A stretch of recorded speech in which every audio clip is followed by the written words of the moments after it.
Assalamualaikum warahmatullahi wabarakatuh. Perkenalkan, nama saya Siti Farida, NIM 211 F10 417 dari kelas B1, Prodi Pendidikan Luar Biasa atau PLB,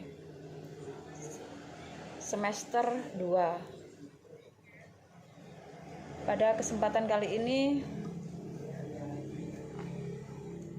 saya buat video untuk memenuhi tugas mata kuliah mengenal anak dengan disabilitas laras yang diberikan oleh Bunda Suhartati SPD MPD.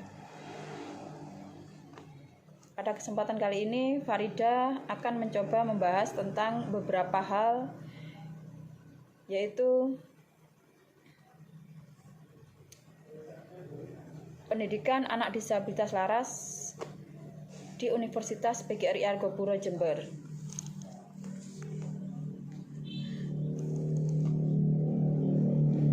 Ada beberapa hal tentang anak disabilitas laras, yaitu 1. Hakikat atau pengertian anak disabilitas laras. Yang kedua, karakteristik anak disabilitas laras. Yang berikutnya yaitu menurut pendapat ahli tentang anak disabilitas laras.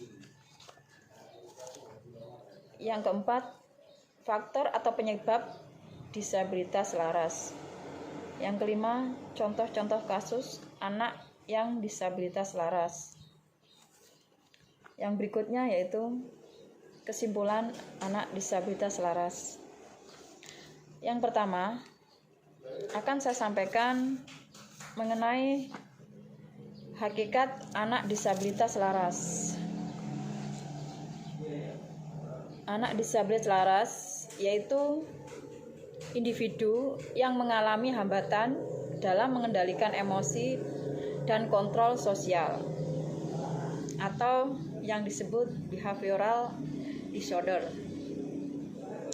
Individu tunalaras biasanya menunjukkan perilaku menyimpang yang tidak sesuai dengan norma dan aturan, yang tidak sesuai juga dengan aturan-aturan yang berlaku di sekitar lingkungan keluarganya. Tunalaras dapat juga disebabkan karena faktor internal maupun faktor-faktor eksternal. Pada anak tunalaras, umumnya masalah fisik atau kesehatan yang dialami berupa gangguan makan, bisa juga dengan gangguan tidur atau gangguan-gangguan gerakan. Yang juga pada umumnya mereka merasa ada yang tidak beres dengan jasmaninya. Ia mudah mengalami kecelakaan, merasa cemas, dan juga merasa kurang enak pada kesehatannya, seolah-olah anak disabilitas laras itu merasa sakit terus dan lain sebagainya. Berikutnya yaitu karakteristik anak disabilitas laras. Ada beberapa karakteristik yang ada pada anak tunalaras. Yang pertama yaitu karakteristik akademik. Yang kedua, karakteristik sosial atau emosional. Yang ketiga, karakteristik fisik atau kesehatan. Yang dimaksud dengan karakteristik akademik yaitu anak disabilitas laras umumnya tidak mencapai taraf yang diharapkan pada usia-usia mentalnya. Anak-anak seperti ini jarang ditemukan yang memiliki prestasi akademis meningkat.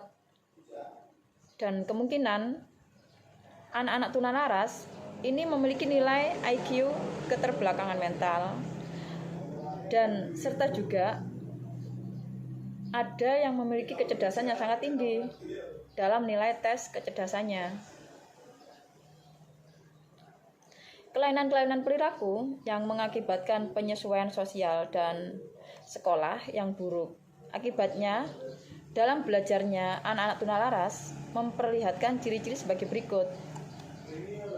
Biasanya anak-anak yang mengalami disabilitas laras hasil belajar di bawah rata-rata. Yang kedua, sering berurusan dengan guru BK. Yang ketiga, bisa banyak yang tidak naik kelas. Yang keempat, sering membolos. Yang kelima, sering melakukan pelanggaran baik di sekolah maupun di masyarakat. Yang kedua, karakteristik sosial atau emosional. Karakteristik sosial, yang dimaksud karakteristik sosial ini terlihat pada saat anak berinteraksi dengan lingkungan sekitar yang dapat terlihat dari perilaku berikut. Misalnya, tidak diterima di masyarakat, biasanya karena mengganggu, sering melanggar norma-norma budaya, melanggar aturan keluarga, dan melanggar aturan-aturan yang ada di sekolah mereka. Yang berikutnya, bersikap agresif, yaitu tidak pernah mengikuti aturan dan mempunyai sikap membangkang atau menantang dan tidak dapat bekerja sama. Anak disabilitas laras biasanya sangat terlihat emosional dan dapat terlihat dari perilaku-perilaku yang ditampilkan setiap hari. Hal-hal yang menimbulkan penderitaan bagi anak-anak, misalnya tekanan batin dan tekanan rasa, dan juga bisa ditandai dengan rasa gelisah, rasa malu. Mereka sering rendah diri, ketakutan, dan sifat perasa dan sensitif banget. Yang ketiga, karakteristik fisik atau kesehatan yang ada pada anak disabilitas laras. Anak disabilitas laras ini pada umumnya merasa ada yang tidak beres.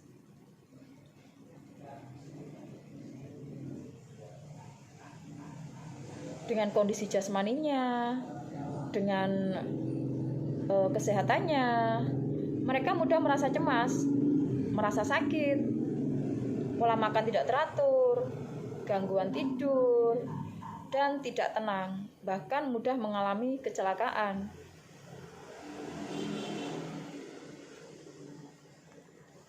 Yang berikutnya,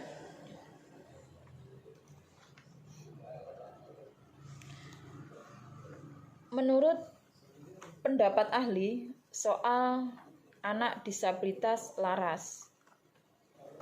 Yang pertama yaitu menurut Kosasi pada tahun 2012, beliau mengemukakan bahwa tunalaras ialah sebutan untuk anak yang terindikasi memiliki gangguan dalam hal emosi, dalam hal perilaku yang diakibatkan oleh masalah intrapersonal, sehingga ia mengalami kesulitan dalam berperilaku sesuai norma-norma yang ada pada masyarakat pada umumnya. Pendapat lain mengenai anak tunalaras dikemukakan oleh seorang ahli yang bernama Kustawan pada tahun 2013. Beliau mengemukakan bahwa peserta didik tunalaras merupakan peserta didik yang mengalami gangguan dalam hal pengendalian emosi, pengendalian perilaku, atau kontrol sosial. Begitulah ada beberapa pendapat para ahli. Di sini juga ada pendapat seorang ahli yang bernama Pratiwi dan Murtiningsih tahun 2013 yang mengartikan anak disabilitas laras sebagai anak yang mengalami gangguan emosi.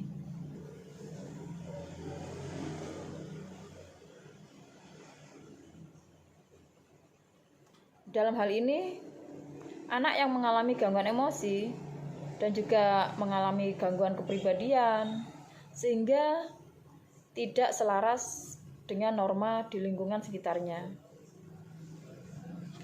Berdasarkan beberapa pendapat ahli mengenai pengertian anak tunalaras, dapat diambil beberapa kesimpulan-kesimpulan bahwa anak tunalaras adalah yang mengalami gangguan emosi dan penyimpangan tingkah laku serta kurang dapat menyesuaikan diri dengan lingkungan-lingkungan yang ada di kanan kiri mereka.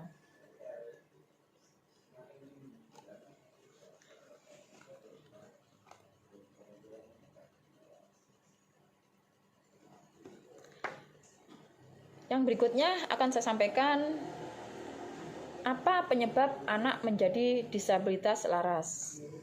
Di sini ada beberapa faktor. Faktor-faktor penyebab anak menjadi disabilitas laras. Faktor-faktor tersebut bisa dari faktor keturunan atau genetik, neurologis, faktor biokimia, atau kombinasi dari faktor-faktor tersebut di atas. Menurut para ahli, salah satunya dari ahli Triyanto Pristiwaluyo tahun 2005. Ada beberapa faktor lagi, yaitu faktor biologi.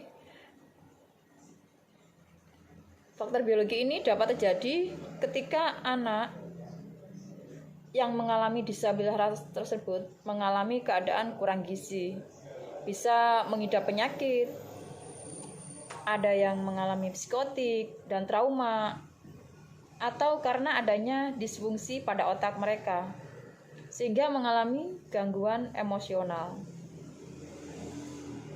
Faktor yang berikutnya yang mengakibatkan anak menjadi disabilitas laras, yang kedua adalah faktor keluarga. Di sini ada faktor keluarga. Hubungan anak dengan keluarga merupakan faktor terbesar yang berpengaruh terhadap perkembangan emosional anak. Tanpa kita sadari, hubungan dalam keluarga yang sifatnya interaksional dan transaksional sering menjadi penyebab utama permasalahan emosi dan perilaku pada anak-anak. Yang ketiga, faktor di sekolah bisa juga mengakibatkan anak menjadi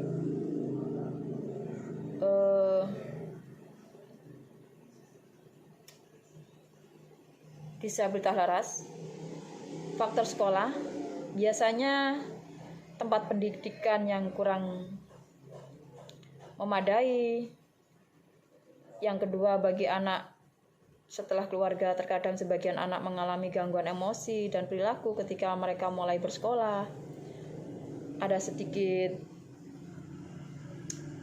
gangguan-gangguan dari kanan kiri teman-teman mereka.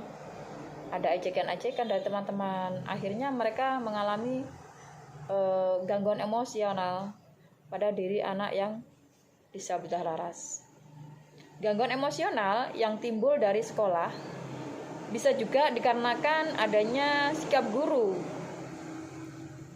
sebagai pendidik yang otoriter atau teman sekelas yang dapat memberi kontribusi terhadap permasalahan emosi seperti yang saya sampaikan tadi, dan perilaku-perilaku sehingga mereka merasa tertekan, akhirnya bisa mengakibatkan anak menjadi disabilitas laras. Yang keempat,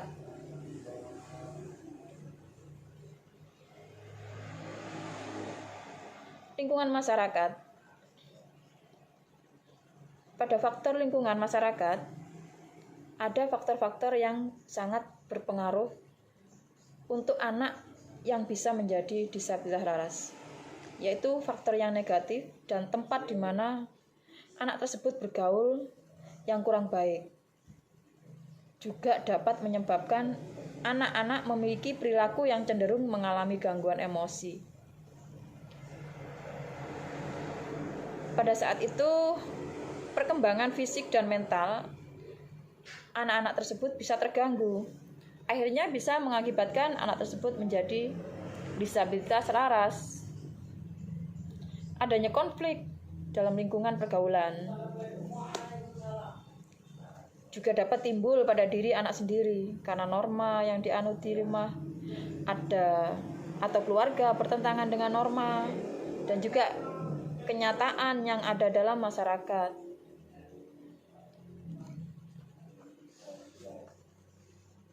Yang berikutnya,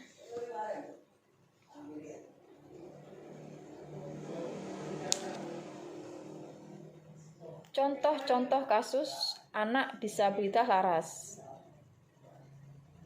Misalnya, anak tersebut suka berkelahi, suka memukul temannya sendiri tanpa ada penyebab, suka menyerang, dia gampang pemarah, pembangkang. Anak disabilitas laras juga suka merusak, suka ribut tanpa ada sebab, pengacau, dan juga ceroboh dalam bertingkah laku. Dia juga kurang ajar, tidak sopan, dan tidak suka bermain dengan baik dengan teman-temannya. Anak disabilitas laras juga sering banget menentang, tidak mau bekerja sama, suka ribut. Dia juga kalau di sekolah suka membolos, hiperaktif, suka bohong sama guru, sama orang tua, dan juga suka bohong sama teman-temannya. Kalau di lingkungan, dia suka iri hati, bantah, dan juga suka menyalahkan orang lain dan mementingkan diri sendiri. Itu salah satu gangguan perilaku yang sering terlihat pada anak-anak tunalaras. Yang berikutnya, bagaimana cara mengatasi anak-anak disabilitas laras yang ada di sekolah atau lingkungan mereka? Ada beberapa contoh bagaimana cara kita mengatasi anak-anak disabilitas laras. Di sini salah satunya ada kita harus mengetahui apa yang anak inginkan. Yang kedua, berikan pola belajar take and give. Yang ketiga, kita jangan pernah memaksakan kehendak yang benar-benar memaksa anak-anak disabilitas laras. Yang keempat, berikanlah ruang pada anak-anak disabilitas laras untuk berkembang. Yang kelima, kita harus mencoba berikan batasan-batasan yang mana yang boleh dan yang mana yang tidak boleh. Yang keenam, terapkan pola kasih sayang dan perhatian khusus dalam kegiatannya. Jadi tidak boleh melepaskan begitu saja anak-anak disabilitas laras. Dalam menghadapi sikap dan serta perilaku anak-anak dengan kebutuhan khusus ini, maka diperlukan beberapa metode berikut ini, yaitu contoh metode-metode atau cara mengatasi anak disabilitas laras. Yang pertama tadi yang saya sampaikan, kita harus mengetahui apa yang anak inginkan. Yang dimaksud itu, setiap anak tentu memiliki kebutuhan yang berbeda, baik karena usia dan juga jenis kelaminnya.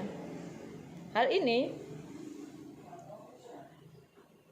juga akan terjadi untuk kebutuhan anak-anak dengan keistimewaan tertentu. Anak dengan indikasi tunalaras tidak bisa disamakan dengan anak-anak normal lainnya. Oleh karena itu, sebagai orang tua dan juga sebagai kita calon-calon guru pembimbing luar biasa, harus mengetahui dan mengenali kebutuhan apa yang menjadi dasar-dasar anak tersebut yang inginkan. Dan kita harus mengetahui bagaimana cara proses perkembangan kognitif anak berkebutuhan khusus, terutama anak disabilitas laras. Kita juga bisa memberikan dan mencoba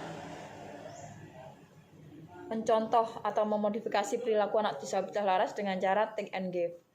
Pada saat anak bisa melakukan hal yang Anda ajarkan dengan baik, maka sepatutnya anak disabilitas laras harus kita berikan penghargaan di saat kita setelah memberikan instruksi atau menyuruh anak-anak disabilitas laras.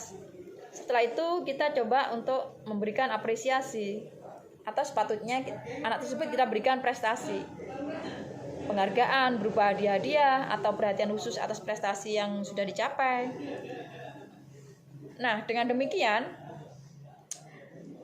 ini cara yang paling efektif atau sangat-sangat disukai anak-anak yang akan melakukan sesuatu dari anak disabilitas laras. Mereka akan merasa diperhatikan, dipenuhi keinginannya, dan semakin percaya diri kepada Anda.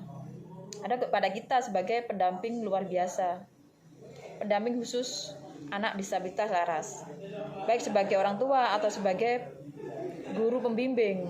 Contoh lain dari kasus ini, masalah psikologis dan juga untuk anak tunagrahita dalam perkembangannya.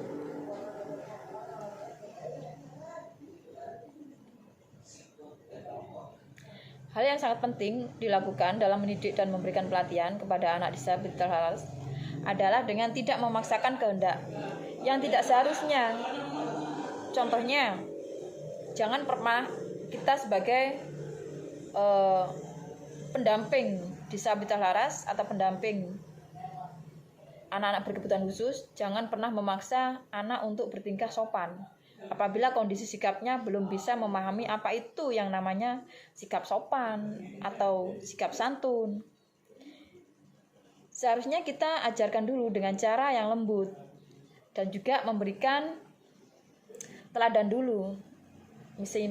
Semisal kita harus kasih teladan sikap yang menunjukkan kalau hal tersebut itu baik, dan juga mungkin hal tersebut tidak baik buat anak-anak. Metode dan bagaimana cara menangani anak kebutuhan khusus dalam memberikan pendidikan dasar yang baik. Hal ini sangat penting dilakukan dalam mendidik dan memberikan pelatihan kepada anak disabilitas laras dengan tidak memaksakan dan tidak seharusnya. Yang berikutnya yaitu kita coba berikan ruang pada anak untuk berkembang. Contoh, modifikasi perilaku anak tunalaras lainnya yang kegiatan-kegiatan. Kita harus melakukan pola berkembang secara bebas dan bertanggung jawab buat anak disabilitas laras. Jangan biarkan ia bebas tanpa pengawasan. Itu sangat membahayakan buat anak-anak kita yang mengalami disabilitas laras. Berikan ruang yang seperlunya. Jangan pernah membebaskan tanpa pengawasan. Dan ini dengan memberikan juga pengertian bahwa hal yang dibatasi bukan untuk dilarang, namun sebagai batasan secara berlebihan. Ruang anak dibutuhkan oleh anak disabilitas laras untuk melakukan eksperimen, untuk membangun pola pikir dan fisiknya.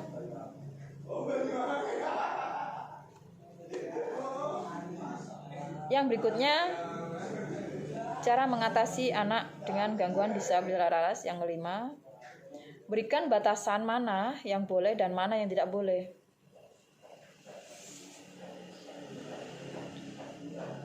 Kita dalam memberikan pengajaran dan pelatihan kepada anak disabilitas laras harus memperhatikan sikap Anda atau sikap kita dengan baik sebagai orang tua dan juga sebagai tenaga pengajar atau pendamping teman-teman disabilitas laras. Karena anak disabilitas laras sangat memperhatikan setiap sikap dari orang di sekitarnya yang pastinya harus sesuai dengan unsur-unsur kebaikan dan juga keteladanan. Jangan sampai kita memberikan contoh yang sekecil apapun itu contoh negatif dari anak tersebut. Berikanlah pendidikan mengenai mana yang boleh, mana yang tidak boleh dilakukan, serta dengan alasan yang mereka mengerti dan mereka bisa mengenali beberapa yang kita sampaikan untuk memberikan contoh apa yang harus dilakukan demi kebaikan anak disabilitas laras. Yang berikutnya, cara menangani anak yang mengalami disabilitas laras. Terapkan pola kasih sayang dan juga perhatian dalam setiap kegiatannya. Dalam hal ini, sangat penting sekali memberikan contoh modifikasi perilaku anak tunalaras bagi perkembangan anak disabilitas laras. Semisal dekapan kasih sayang, juga perhatian dari orang di sekitarnya. Jangan pernah biarkan mereka kehilangan rasa cinta, rasa kasih sayang dengan kondisi mereka. Dan kita harus menghindari rasa menyalahkan diri sendiri atau menyalahkan anak tersebut. Dan kalau bisa, kita harus memberikan dorongan moral dan spiritual serta didikan dalam nilai-nilai agama, supaya anak-anak disabilitas laras bisa langsung merekam apa yang kita ajarkan untuk anak-anak disabilitas laras.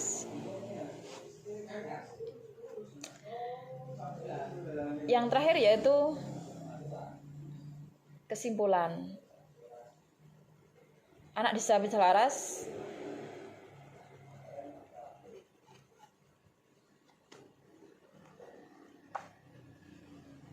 faktor internal dari anak disabilitas laras. Faktor internal yaitu faktor alamiah yang berasal dari individu yang ada kaitannya dengan hal ini, maka faktor-faktor internal penyebab ketunalarasan adalah faktor genetik, faktor keturunan, dan juga faktor kondisi fisik dan psikologis. Yang faktor eksternal merupakan faktor yang berasal dari luar individu. Dalam kaitannya dengan hal ini, maka faktor eksternal penyebab ketunalarasan adalah faktor psikososial. Seperti itu. Demikian yang saya sampaikan. Mudah-mudahan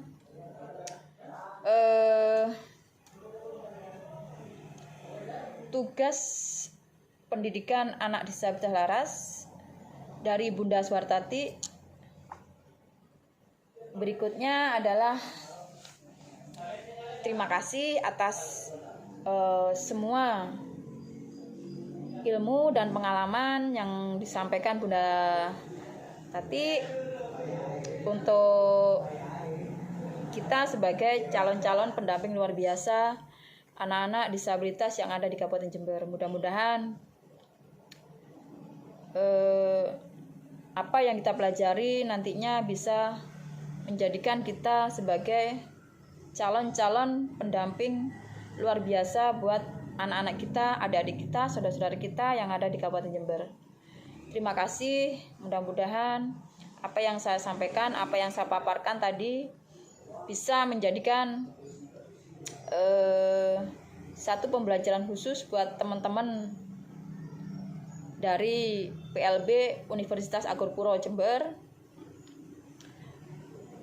Kedepannya mudah-mudahan kita sebagai calon-calon pendamping luar biasa teman-teman disabilitas dan juga anak-anak disabilitas laras atau teman-teman disabilitas yang ada di Kabupaten Jember, mereka bisa lebih menjadi pribadi-pribadi yang sangat luar biasa, pribadi-pribadi yang mandiri, dan disabilitas Kabupaten Jember bisa menjadi disabilitas yang kreatif, aktif, punya pendidikan yang luar biasa, dan mendapatkan kehidupan yang lebih layak dan lebih bagus lagi. Terima kasih. Mohon maaf bila ada yang kurang berkenan atas apa yang saya sampaikan. Mudah-mudahan bisa menjadikan sesuatu hal yang sangat luar biasa buat kita sebagai calon pendamping luar biasa disabilitas Kabupaten Jember. Terima kasih dari saya, Siti Farida. Wassalamualaikum warahmatullahi wabarakatuh.